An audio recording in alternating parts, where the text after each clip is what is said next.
حضرت یعقوب اپنی اولاد میں حضرت یوسف علیہ السلام سے بے حد محبت کرتے تھے۔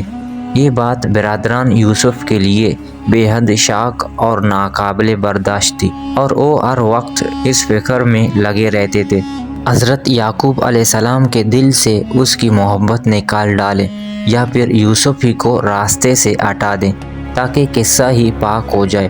ان بھائیوں کے حسدانہ تخیل پر تازیانہ یہ ہوا کہ یوسف علیہ السلام نے ایک خواب دیکھا کہ 11 ستارے اور سورج چاند ان کے سامنے سجدہ ریز ہیں۔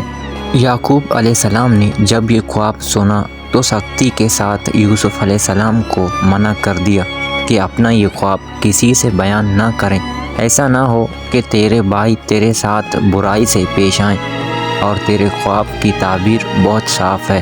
جس وقت حضرت یوسف علیہ السلام نے یہ خواب دیکھا تھا اس وقت حضرت یوسف علیہ السلام کی عمر با اختلاف روایات 13 یا 17 سال تھی۔ خواب کا صاف مطلب یہ تھا کہ سورج سے مراد حضرت یعقوب اور چاند سے مراد ان کی بیوی یعنی حضرت یوسف علیہ السلام کی سوتیلی والدہ، اور 11 ستاروں سے 11 بھائی۔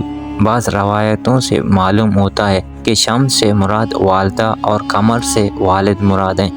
حضرت ابن عباس رضی اللہ عنہ نے فرمایا 11 ستاروں سے مراد یوسف علیہ السلام کے 11 بھائی اور چاند سورج سے مراد ان کی ماں باپ ہیں۔ والدہ کا اگرچہ انتقال ہو چکا تھا مگر اس وقت حضرت یوسف علیہ السلام کی خالہ حضرت یعقوب علیہ السلام کے نکاح میں تھی۔ خالہ اور سوتیلی ماں چونکہ حقیقی ماں کے قائم مقام ہوتی ہیں، اس لیے خالہ کو والدہ سے تعبیر کیا ہے۔